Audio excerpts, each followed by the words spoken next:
He's going to be talking about evolutionary gaslighting. Please give him a warm round of applause. Yes. Yeah, I can just there. Okay, thank you.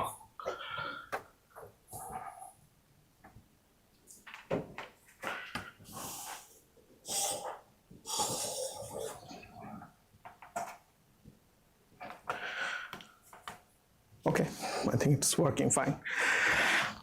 So my previous speaker was all like white slides, even though he was talking about dark stuff, like how to hack the system.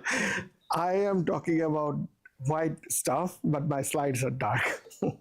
Anyways, that's most like the design thing. So I got recently interested about artificial life and its implication on the society and also in the AI world.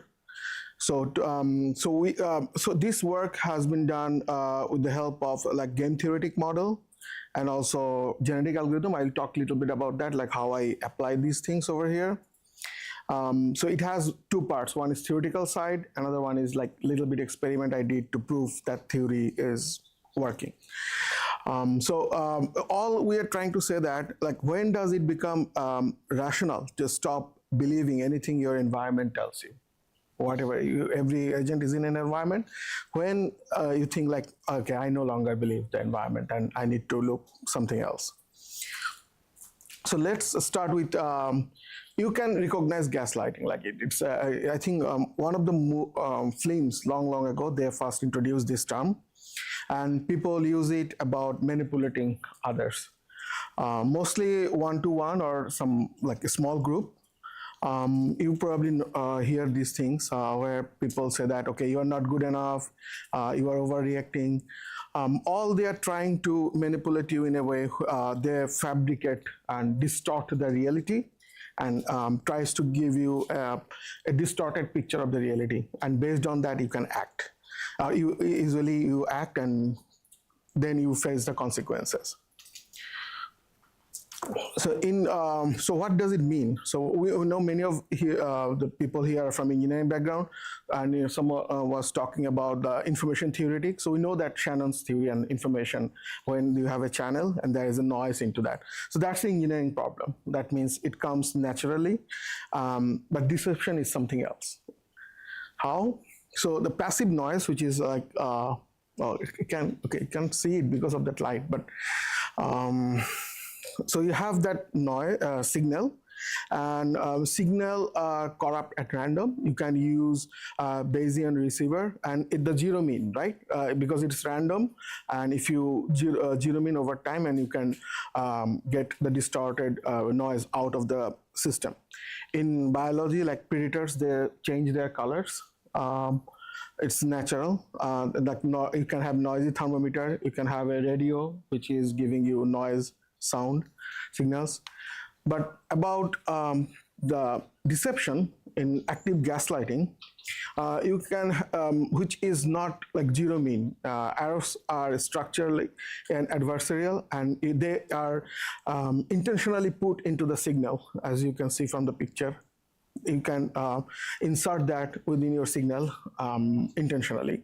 In the passive noise, the more samples you get better inference. Better inference.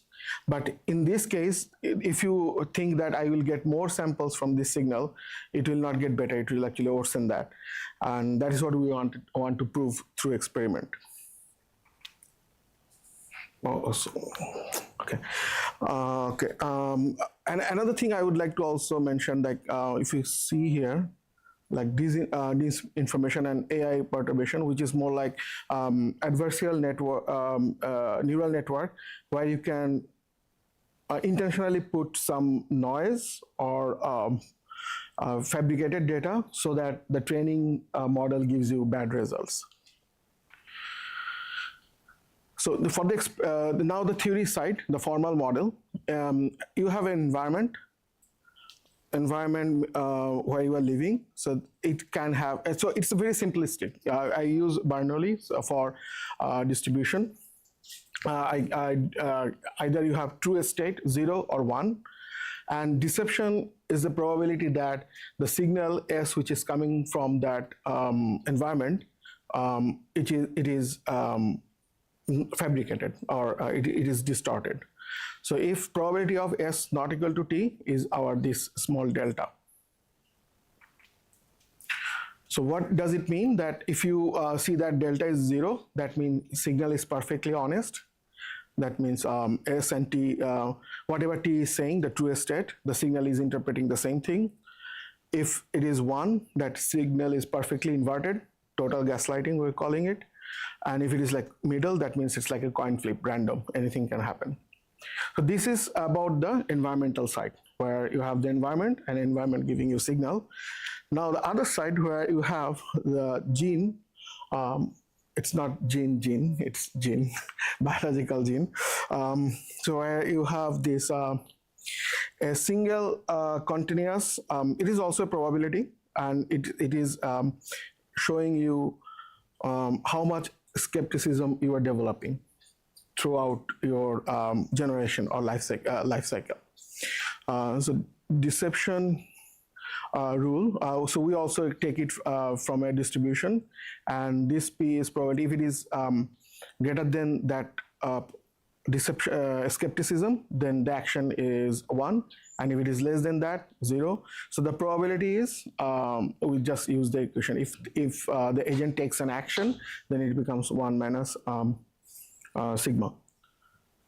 So I have put a diagram here. So this is the environment where you have true, 0, and 1. It gives a deception rate probability is coming as delta, and it's generating the signal S. Now here is one of the agent. It reads the signal because it doesn't have any knowledge of the environment. Like whatever the news is telling me, I am thinking it may be true or may not be true, but based on that, I take some action. Whatever the news is, or media, or however they want to portray something. If you consider that as a case that this is the real environment, then you act upon that. So if you are taking action, that A is 1. Or if you say that, okay, abstain from it, I no longer want to act upon that, I want to wait, that's 0. And so this is these are the two things you can do. So this is basically the simplistic model of these assumptions and the theory I'm making about this evolutionary gaslighting. So why lie costs more than a truth is what? So whenever the agent is taking an action, based on that, we give them a reward. Like if you know about reinforcement learning in machine learning, where you give reward for good selection and you punish for the bad selections. So if the action is taken and S equal to T, that means the signal is representing the environment, then you give them +2 reward. That is the payoff for successful trust. Gaslit action, if you take the action but the signal is not true, then you punish it, -3, and you do nothing. So in this case, you don't have any, you just take action, no action, regardless of what the environment and signal is telling you. We give them 0.5. This is just safe for waiting or ignoring whatever the signal is saying to us. So the penalty for being gaslit exceeds the reward for acting correctly. It's like catastrophic errors are costlier than foregone gains. Say you don't trust, say some news is telling you that there is a vandalism happening over there, one group of the people. And like this is the case happened also in like my home country in Bangladesh, and other group thought, okay, so that religious group is attacking our group, so we should go there and counter attack. But the news may not be true. But what happens? Some group of people who don't verify the news, they think it is true, and they attack people, and people die. And when they know about it, okay, it's already damage has been done. So these are the things which may happen. So that's why we are punishing it -3. Like if you take action based on untrue, like false news, then you get more punishment. So this is kind of the model. To prove the model, we are doing it. So how we are deriving it? I just simplify the mathematics here. So the expected fitness, so we calculate the expected fitness overall based on the fitness from acting, you're taking action, and fitness from waiting. So that means you are waiting, and we calculate that. We substitute with the payoff, as I showed you, like 3, minus 3, then 2, and 0.5. Then we take the gradient and set the gradient to 0 just to see like where is the tipping point. And we figured out that tipping point is 0.3. That means for 30%, if the deception rate is probability is more than 30%, the gradient flips positive to negative. That means skepticism becomes eventually dominant strategy or stable strategy. We show it here, right? Okay, so what does it mean in plain English is that the average benefit of trusting and the guaranteed benefit of ignoring, like these two things, when they are equal, that's the tipping point. That means you don't know what's happening at that point. So the environment where 30% of the signals are false already make cautious waiting. Maybe, or should you trust that, or should you wait, or you do not do anything? That becomes uncertain. So to prove now the experimental side, like this is very simplistic model, and to prove that like how it really works. So it's inspired from biology, like computer scientists, they use genetic algorithms, mostly in the optimization, where you have NP, like exponential, very complex problems you need to solve, and if there is no exact algorithm available, then we usually go use these genetic algorithms, or like ant colony optimization, then swarm intelligence, and like these are like the same area of algorithms people explore. These are coming from mostly bio-inspired algorithms. So just to give you an idea, like you have like a genotype and phenotype, genetic code for a solution, and phenotype is the expression of the solution. We will use a fitness function. It's more like if this is one of the solutions and you want to check like how your fitness measurement can be how far a robot travels in a simulation. So this one is the going say farthest. So that means this one is solution 1 is the fittest one. Other solution may be like there can be a rank of like first, second, third, something like that.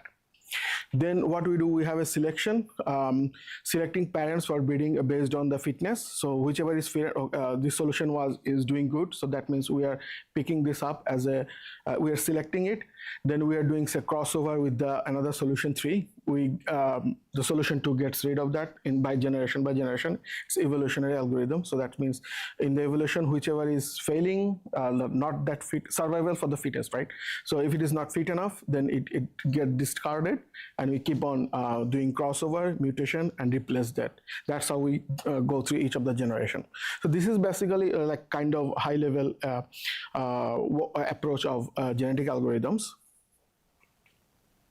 In my model, putting the selection, I used 200 agents in a population. So it's more like I have 200, say, individual robots. They have, so I went through 250 generations cycle. Deception level from 0 to 1, like what happens in each of the, if I increase the deception of the signal, how they behave. Interaction, so each of the agents, like out of those 200 robots, one of them 100 times interact with the environment. And we kept a mutation, which is basically so that it does not get a stagnant at some point. You know, like you do gradient descent, you don't want to get into the hill and stuck there. So that's the same way we use this mutation in the genetic algorithm so that it does not get stuck at one point. And we optimal skepticism level, that's the goal we are trying to find here. And among all the agents, whichever is the final we get, we just record that figure. So I used Python 3.12 with PyGat, that's the genetic algorithm library. We used also a steady state selection process. So in the Python library, you can select whichever you want, and all other the parameters you can set, and that's how the simulation has been coded. I will share the source code in the GitHub library when it has been published. Okay, so let's look at some results. So after this experiment, what we have found. As you can see, deception rate from 0, it's going to 1. So that means the signal is trustworthy over here, and it keeps on going. Here it is almost the flip of the truth. And here is the evolving skepticism gene about that agent, so the robot, how it behaves, how it develops that skepticism behavior from 0 to 1. Okay, so as the environment becomes like very trustworthy, where it is less than, the theory was saying that 30, right? 30%. So if it is less than 3, we figured out that after all this like experimentation, trial through different generations, we figured out that yes, it is kind of closer to the theory. Up to that point, people, the agents, they trust the environment because the deception level is less than 30%. So that means we can trust the system. The tipping point after it goes like there is a jump after 3, we say like around 3.5, it's going up, and after I think 6.5 or near 7, it becomes like totally plateau over there near the 1. So as the environment like deception is increasing, the evolution keeps population highly trusted until a critical threshold is reached, and the rapid phase is moving more towards developing higher skepticism. It's the skepticism is like 1, like all it's higher when they are also going high. And yes, that's we call the skeptical regime if the delta is greater than 6. So this is basically the first empirical validation finding of the result 1. Then another thing we are calling, which is a strategy factoring at the boundary. So same way we have all at the bottom from 0 to 1. All the deception level, but here we are now looking at a standard deviation of the sigma, which is how different. So we have run 30 trials. In each of the trials, how they vary among the decisions. Like if I have these 100 robots, are all of them going to the one direction, skepticism developing, or they are not doing that? So that is what we are calling strategy factoring. After like 3. If the decision level goes 40%, it is the highest, and we are calling it strategy factoring. So at different runs evolve different solutions. So right before the transition, and the population becomes highly unstable. So we just define here this in the gradient. So at that point, gradient is 0.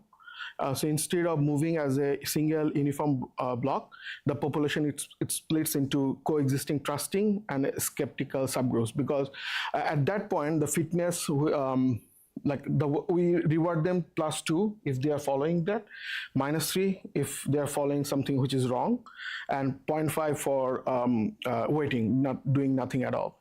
So when we calculate the average out the fitness, they figured out that at some point, either of the direction you go, you get the same fitness. So that means it's same, you trust it or not. At that point, all the agents of the 100 robots, they become divided. The strategy becomes fractured. Few of them, they become 2 groups. One group says that no, what the news is saying, that is right, we should act on that. Another group saying no, we can't trust this news anymore because they have more than 30% time we have seen them lying. So like, I'm not quoting any, say for example BBC, CNN, you have different news. Once Al Jazeera, like once you feel that they are not giving you the real news, at some point you stop trusting their news. So that happens at that point, even within the artificial life like these agents. And also in biology we have seen that they call it bet hedging, I think, yes. So we found some papers where the example is that some desert plants, they don't like put all their seeds at the same rainy season. It's more like don't put all your eggs in the same bucket. So they distribute the risk throughout all the seasons. They just say that, okay, rainy season is good for harvesting, so we are going to put all of them there. No, then naturally they also don't do that. So that is also we found in the nature. And so skepticism as a survival mechanism, yes, why we are saying that? You need to have that skepticism. You just cannot always be like a robot, like don't doubt it. Doubting is a good thing. That is what we are trying to say, that doubting is a good thing. Why? Because if you don't do anything, just doubt it, that means you have higher skepticism, you get 0.5 only. So if you have 100 trials, 0.5 means 50. So you will at least end up with 50. But if you are too naive, so we call it the evolved skepticism. But if you are a naive trusting agent, like I don't want to doubt anything, whatever the signal is telling me about the environment, I trust everything. And at that time it is -3. So for 100 it becomes -300. So the fitness is saying that obviously this one is better than that, like 350 the gap is. So we are saying that skepticism is a survival mechanism. If you develop it, then you will go near 50. If you don't develop it, you will keep on punishing, get on punishment, and you go to -300. Okay, so another thing we also tested, so we have 250 generations we tried, and how long it takes for a generation to actually say that, okay, probably we are good enough, we don't need to be more testing or trials for the generation. So we have figured out, like after all these tests, like around 75%, they are close to that, it stops. It says that, okay, enough is enough. How quickly, like we already found our skeptical and strategy, and so bad strategies disappear, like they don't trust anymore, and they now stick to the good strategy, which is skeptical, and selection consistently find the this strategy suitable for their survival. Okay, the same, so these are the different examples. We figured out like why this result is significant, like in the real life other than artificial life. In biology, we just gave you the example of that desert seed. We also seen in the bait hedging. Then mimic predators stop fleeing warning colors, like some of the lizards, right? They have this property.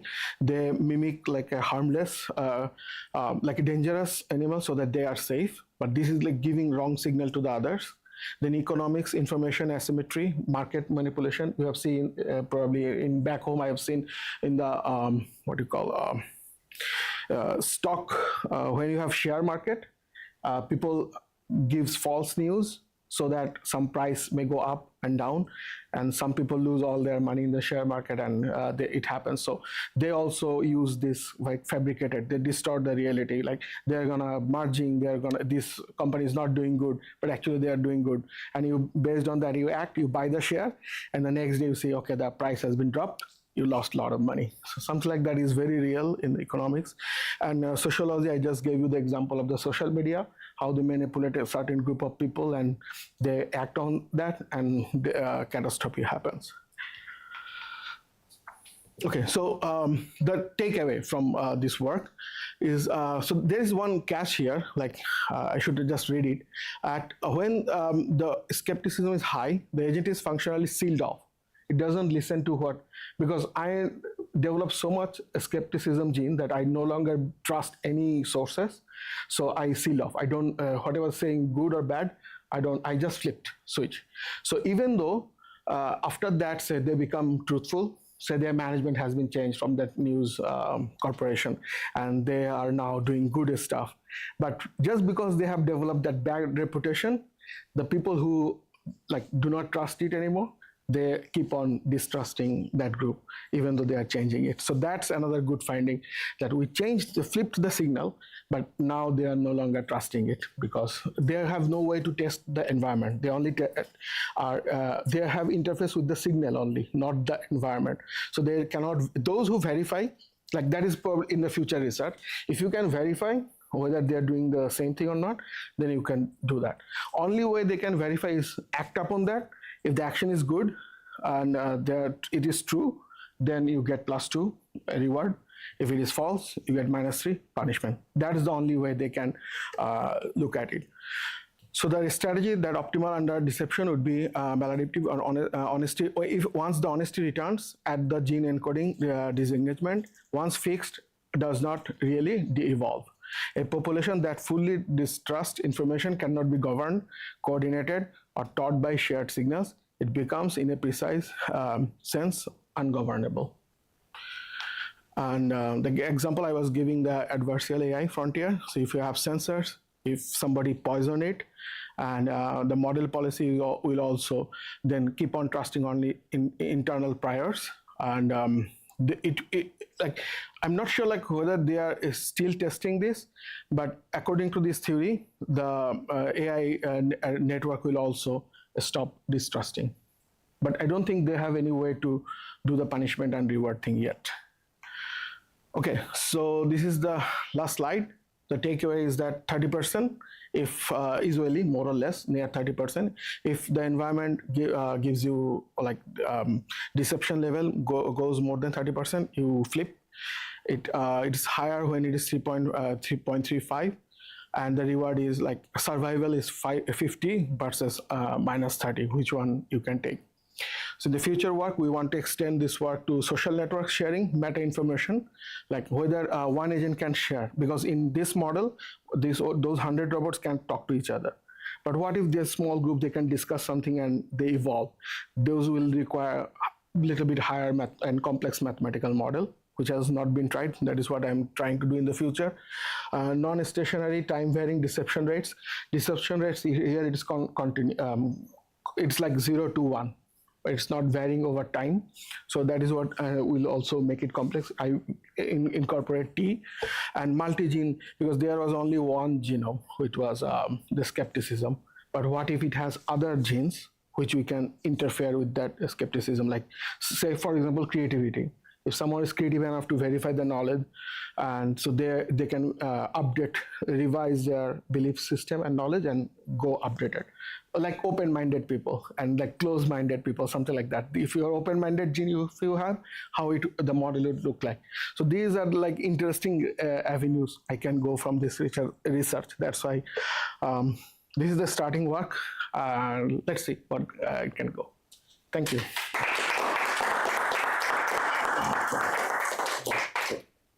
Questions? Yeah. Yeah, so this work you said investigates one signal, but it's either 0 or 1, right? Signal? One signal, but either right or wrong. Yes. Not the reception rate. So what's the reception rate? The reception rate here, it switches the signal completely from, suppose the actual signal was true. Yes. Then the fake signal, the full deception will always output false in this rate, right? Yes. So what happens, I can show you in the model. So the true is only 0 and 1. And the signal, if both of them are same, like if environment is telling 1, signal is also telling 1, that means no deception. If they are opposite, then there is a deception. And the probability of opposites, like if I have 100, say 100 ones, and the deception is 20%, that means out of 101, there are signal will give you 20 zeros. So that's how calculated.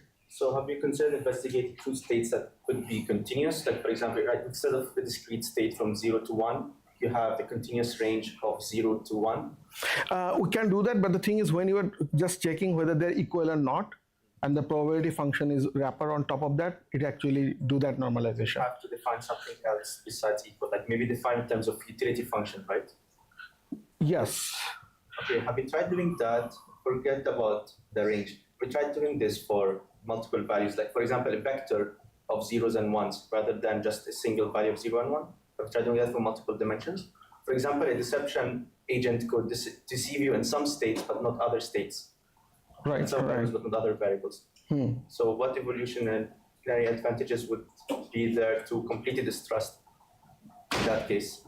Is the landscape the same, or is it different? No, that is like kind of future thing. If I add more variables to it, then the 30% that which we were predicting from the theory, it may go below or up. My perception is that it is simplistic model, that's why it's 30%. If it is more complex, then probably people will, it will be more 40 to 50%. People will keep on trusting this thing. If you go, can you kindly go to the graph where you have in that model you have the Here? here.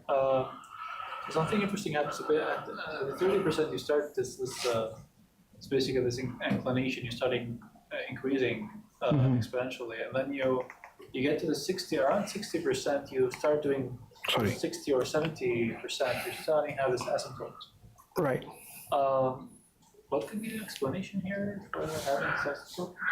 So people are now saturated. They're fed up of the. Yeah, so this portion, like these two parts, actually shown here in this graph. So up to this point, before 30%, we have seen that the agents, they were trusting whatever the signal is saying, even though, because the signal was 20% deception, like out of the 100 times, 20% it lies. But 80% time it is true. So people trust it, and they keep on trusting unless it is go up to 30%. Then people starts doubting it. Okay, probably they are not the right one. The thing is, it reaches the asymptote around 60%.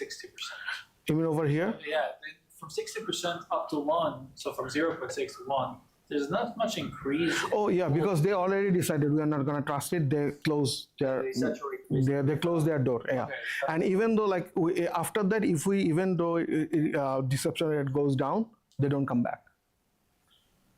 That is what I was saying. Like once they distrust, it is very difficult to gain the trusting. In the marketing, right? If you do business in a way, and if a consumer don't trust you.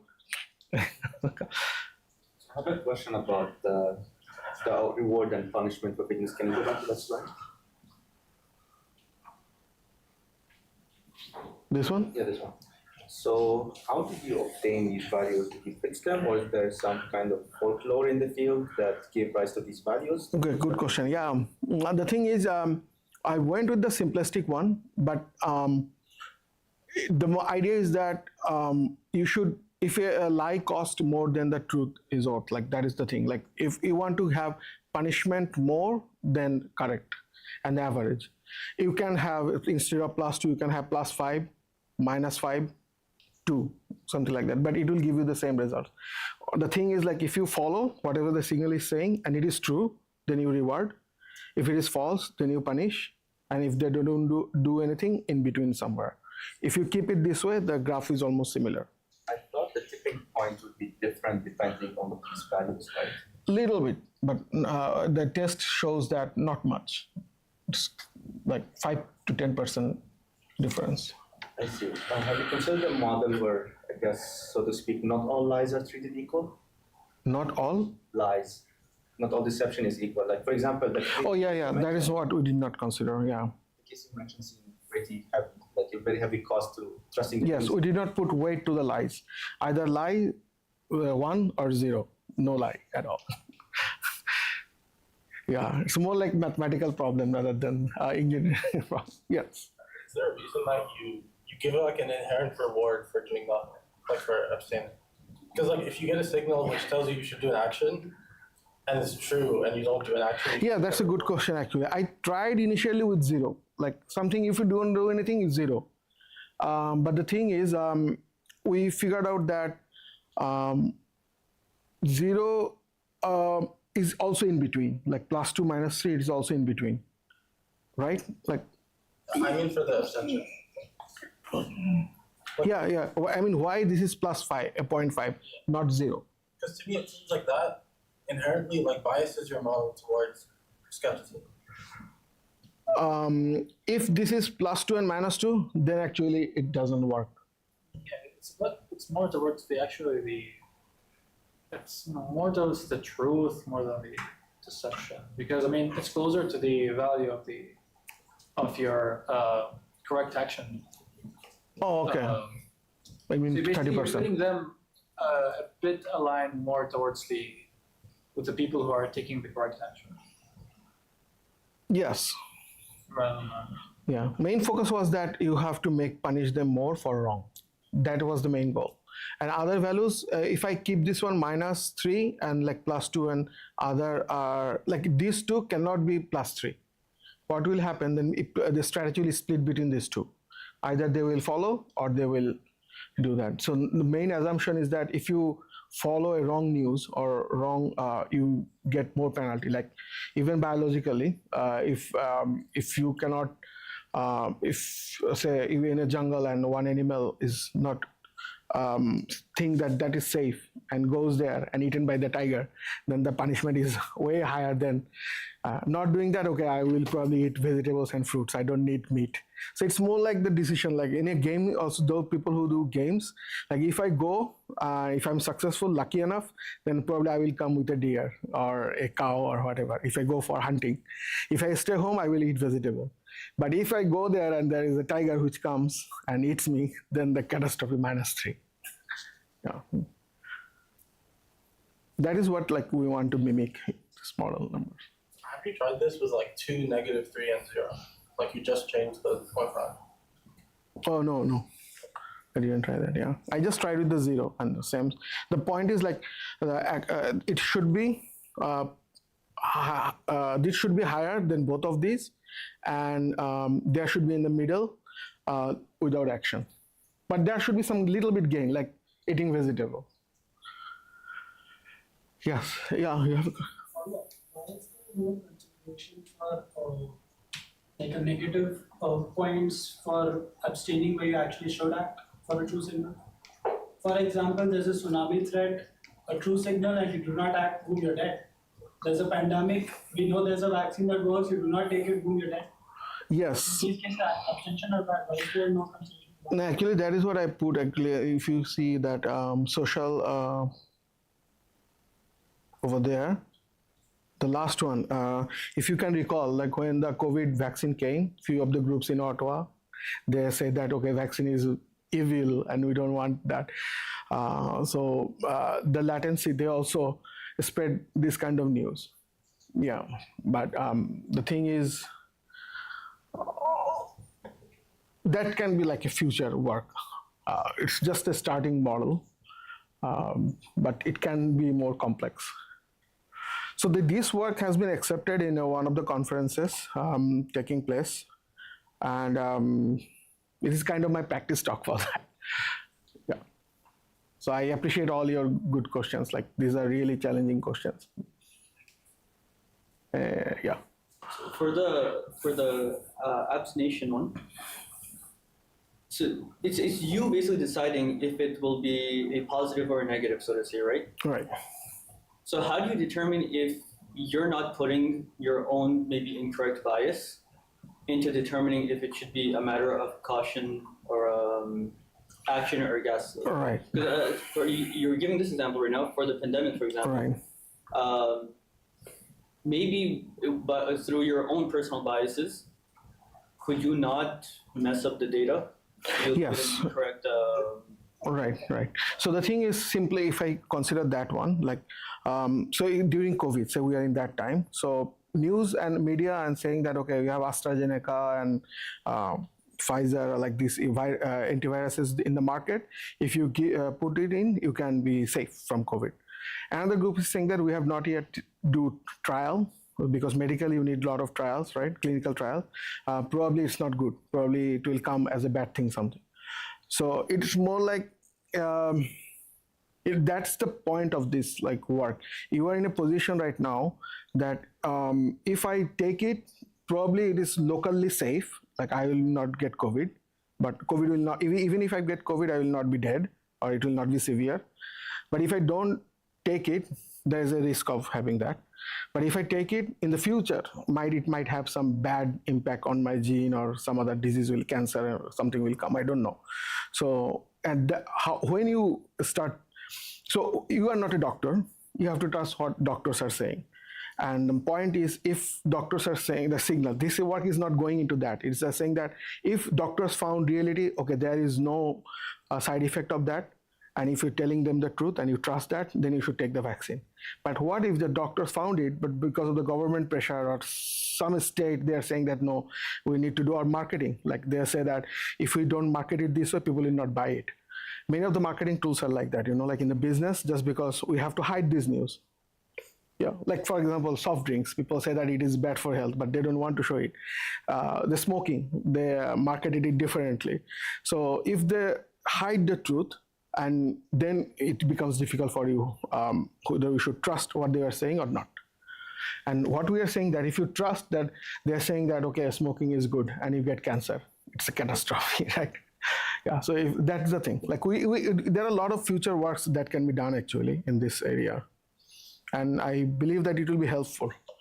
Because if we, what I see as a like science fiction point of view, the future will be all LLM and robots of doing the physical work, and LLM will do the soft works. So they will have their own kind of mind, and this artificial life tests you how they will behave, whether it will become Terminator 2 and kill all the human beings, or they will try to have freedom, that we need our own law and justice system. We don't know, like how they will behave. These things will tell you. Because they are modeled after human knowledge, that is how they train. So soon they will develop a skepticism, because human trait. The way they are learning from humans, all the things we generated, AI will learn from that. So sooner or later they will behave like human. And human have a lot of problems. Yeah. Yeah. So usually in game theoretic models or just model, we assume perfect rationality, but we know humans are not perfectly rational. Right. Do we assume the same of LLMs because they're trained on human text, that they're also not perfectly rational?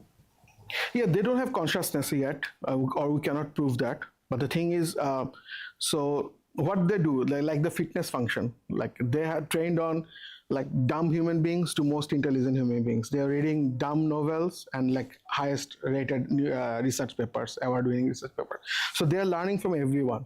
But they take the way we are training them so that they get the highest fitness, like the genetic algorithm. They want to act like they're intelligent, they're creative, and that's how they will evolve. So based on best things of the people, they will evolve. So another thing I would like also to see, because another research idea came into my mind, which was that like when you get people have jealousy, right? That is another gene. The way you become like if you get into power, it's very difficult to trust people with power. So what if some genes like agents become leader of the other agents, and how they treat the others, like oppressor or like justice, how they do, that can be another exploration of research, how AI agents behave in that particular environment.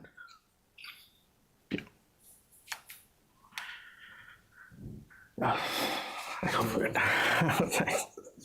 Is that okay? Give money. Thank you very much.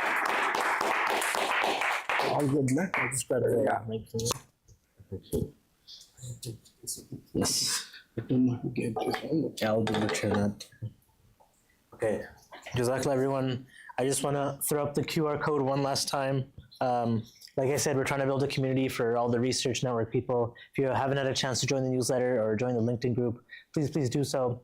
It helps us keep you guys connected. We can share news, we can share events, and potentially collaborate. So we have like a group of researchers, a group of academics. I think it would be really exciting to boost all the Muslims in our community together. With that being said, that's all we have prepared for today. I appreciate everyone coming out. It's been very, very great presentations and everything. So thanks so much.